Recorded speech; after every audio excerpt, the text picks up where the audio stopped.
Good morning, guys. Happy Monday. Happy beginning of the week all over again. We're back.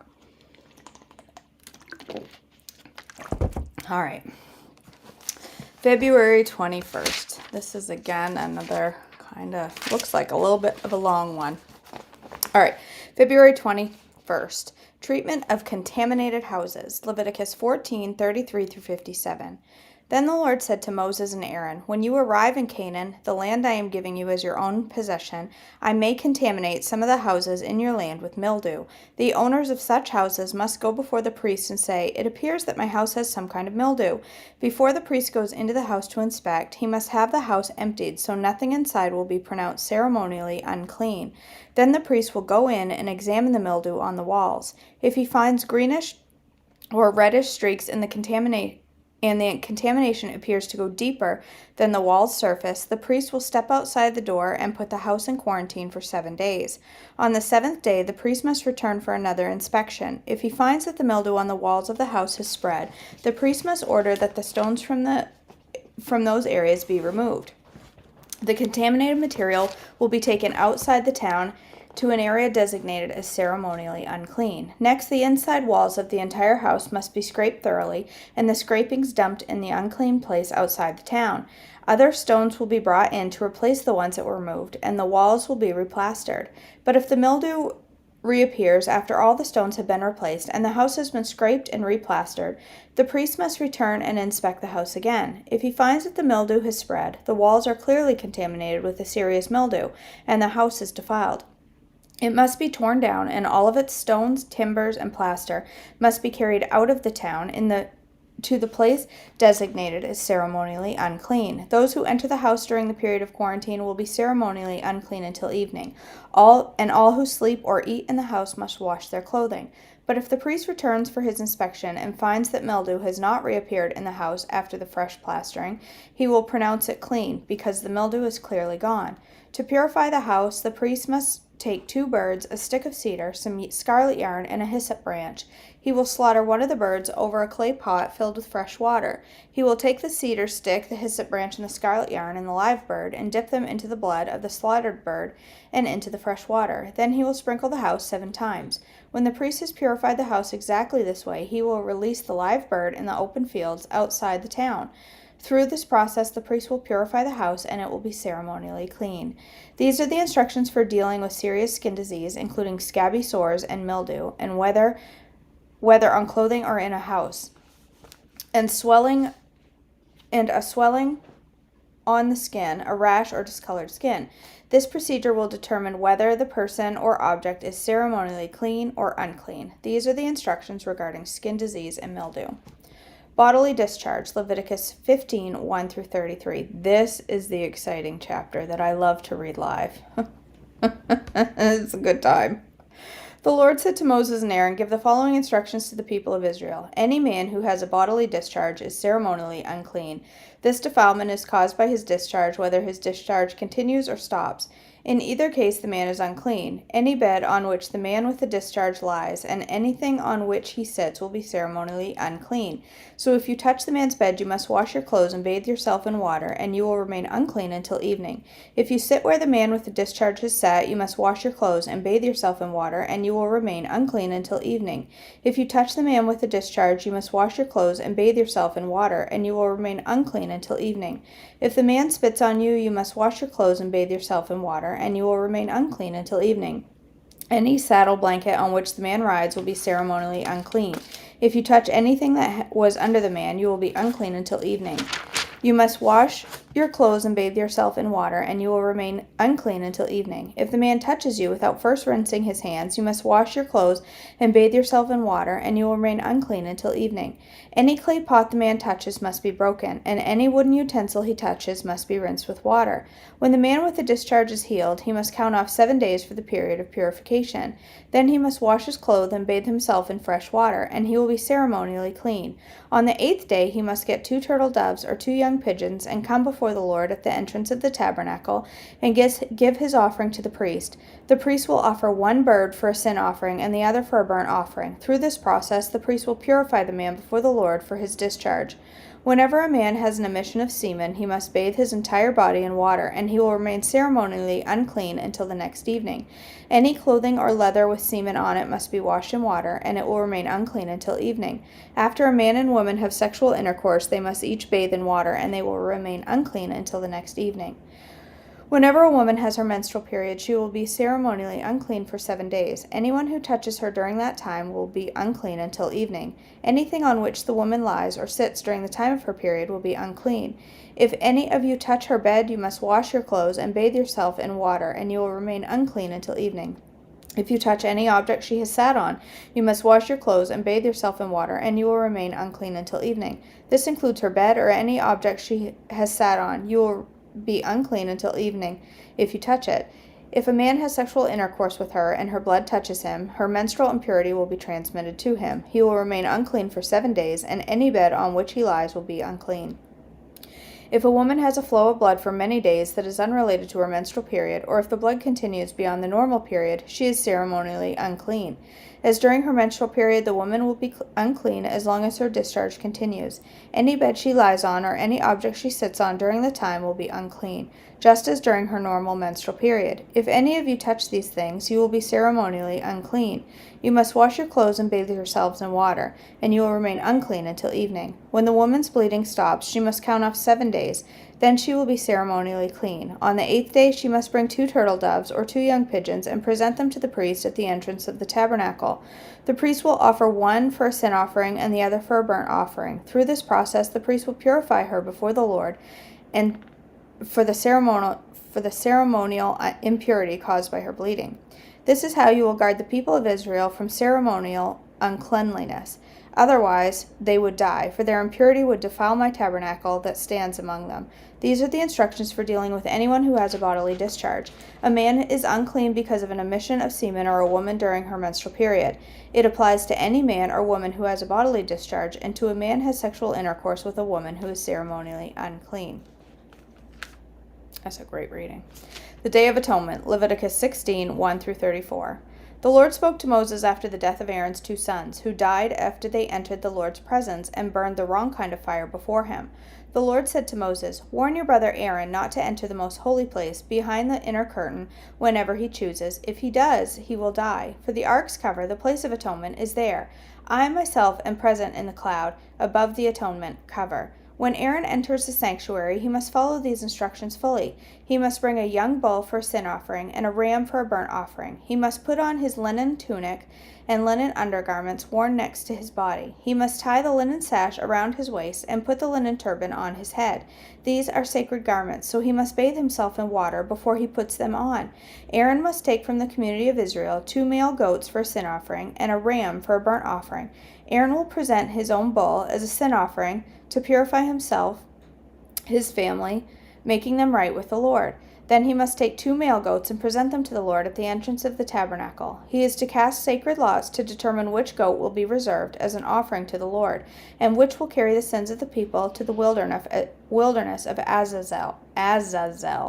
Aaron will then present a sin offering for the goat chosen by lot for the Lord. The other goat, the scapegoat, chosen by lot, will be kept alive and standing before the Lord. When it is sent away to Azazel in the wilderness, the people will be purified and made right before the Lord. Aaron will present his own bull as a sin offering to purify himself and his family, making them right with the Lord. After he has slaughtered the bull as a sin offering, he will fill an incense burner with burning coals from the altar that stand before the Lord. Then he will take 2 handfuls of fragrant powdered incense, and will carry the burner and the incense burner beside the inner curtain. There, in the Lord's presence, he will put the incense on the burning coals, so that the cloud of incense will rise over the ark's cover, the place of atonement, that rests on the ark of the covenant. If he follows these instructions, he will not die. Then he must take some of the blood of the bull, dip his fingers in it, and sprinkle it on the east side of the atonement cover. He must sprinkle blood 7 times with his finger in front of the atonement cover. Then Aaron must slaughter the first goat as a sin offering for the people and carry its blood behind the inner curtain. There he will sprinkle the goat's blood over the atonement cover and in front of it, just as he did with the bull's blood. Through this process he will purify the most holy place, and he will do the same for the entire tabernacle. Because of the defiling sin and rebellion of the Israelites, no one is allowed inside the tabernacle when Aaron enters it for the purification ceremony in the most holy place. No one may enter until he comes out again, purifying himself, his family, and the congregation of Israel, making them right with the Lord.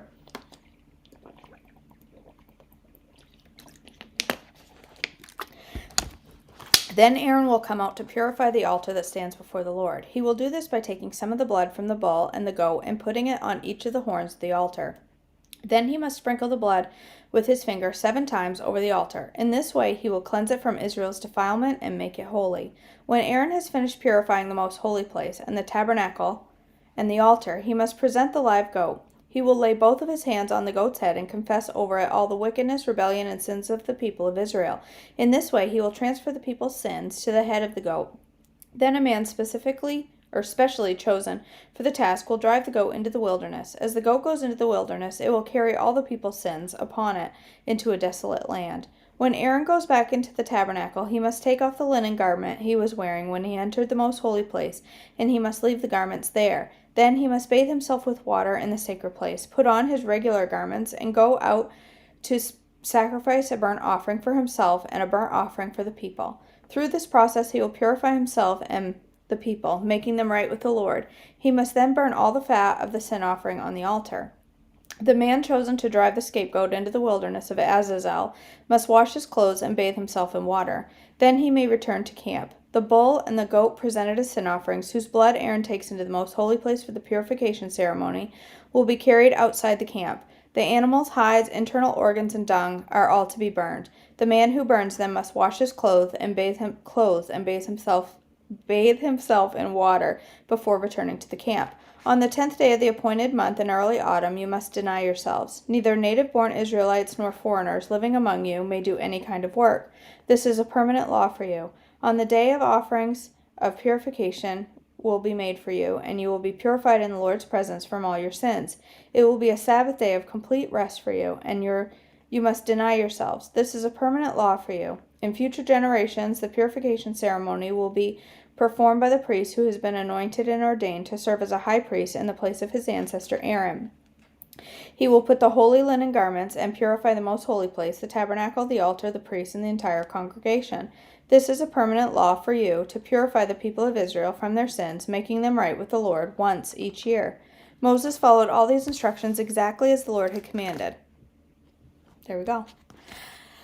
That's that. Okay. Let's do our Trim Healthy Devotions, day 52. More glorious. I wonder why we live so below the life God intends for us. Jesus not only died to save us from our sin, but to bring us into a far more glorious way of living, like what we see in 2 Corinthians 3, 7 and 8. But if the ministry of death, written and engraved on stones, was glorious, so that the children of Israel could not look steadily at the face of Moses because of the glory of his countenance, which glory was passing away, how will the ministry of the Spirit not be more glorious? The law came with fire, smoke, earthquake, and thunder, and a louder and louder blast of the trumpet. Exodus 19, 18 through 19. It was glorious, and yet God says the new covenant of the Holy Spirit dwelling in our hearts is more glorious. What does this say for the way I am living? I am humbled and convicted. The mark of God upon us is not living by laws and regulations, and thou shalt not do this, and thou shalt not do that. We have come into a more glorious way. The way of the Spirit does not just keep the letter of the law. It goes beyond the law into the abounding life and being led and filled with the Holy Spirit. Jesus Christ paid the greatest sacrifice for us to enter into the more glorious life. Are you living it? Nancy. The pitfalls of pickiness. Pickiness usually starts in childhood. As soon as you see it rear its stubborn head in your children, that's the time to uproot it. If your child refuses to eat much more than mac and cheese, cereal, chicken nuggets, it's time to broaden their food horizon. Picky children miss out on a robust supply of nutrients and can develop closed-minded approach to trying new things, even in areas outside of food. We know peace is easier than a battle, but this is serious. You are going to have to wage a war against your child's vulnerability to type 2 diabetes and other diseases later in life. Ask yourself the following question. Is it okay for my child to develop a weight problem on my watch? Number 2, am I fine with the fact that these inflammatory promoting foods my child is overdoing are breeding ground for degenerative disease? The rules in our home is no complaints about healthy home-cooked meals. They may not be served up their favorite every night, but that meal may be someone else's favorite, and their turn will come. This understanding that mealtime does not always have to be me-centered is a core value, which branches into all areas of your life. While God gave us food for pleasure, He also gave it as medicine. There is balance. We don't have to adore every morsel we eat. But as 1 Thessalonians 5:18 says, in everything give thanks, Serene and Pearl. That's a hard one. What if we don't warn? Ezekiel 3:18 says, when I say unto the wicked, thou shalt surely die, and thou givest him not warning, nor speakest to warn the wicked from the wicked way, to save his life, the same wicked man shall die in his iniquity, but his blood will require at thine hand. Yet if thou warn the wicked, and he turn not from his wickedness, nor from his wicked way, he shall die in his iniquity, but thou hast delivered thy soul. Earlier, in verse 7, we read, but the house of Israel will not hearken unto thee, for they will not hearken unto me, for all the house of Israel are impudent and hard-hearted. God called Ezekiel to warn Israel, even when he knew they wouldn't listen. Once again, this is because God is fair. But there is another reason. If Ezekiel did not warn the wicked, and the wicked died, then the blame is on Ezekiel. But if Ezekiel did warn the wicked, yet the wicked still die, then at least Ezekiel's own soul is delivered. We must discern when it is time for us to stand up for truth. But we must also be obedient when the time comes, because sometimes when God calls us to test others, He's actually testing us. Okay.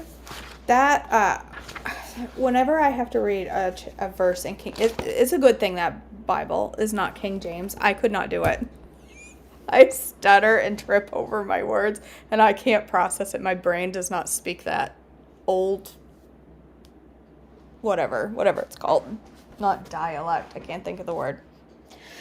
All right, you guys, thanks for joining me this morning. My breakfast is going to be very simple. It's going to be toast. How many times can she make toast on video?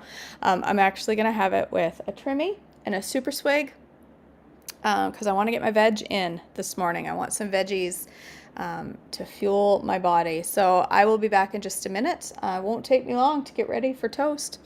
Yeah, it won't take me long at all. I literally just have to get out the bread. I'm going to grill it in a pan because that's how I like it.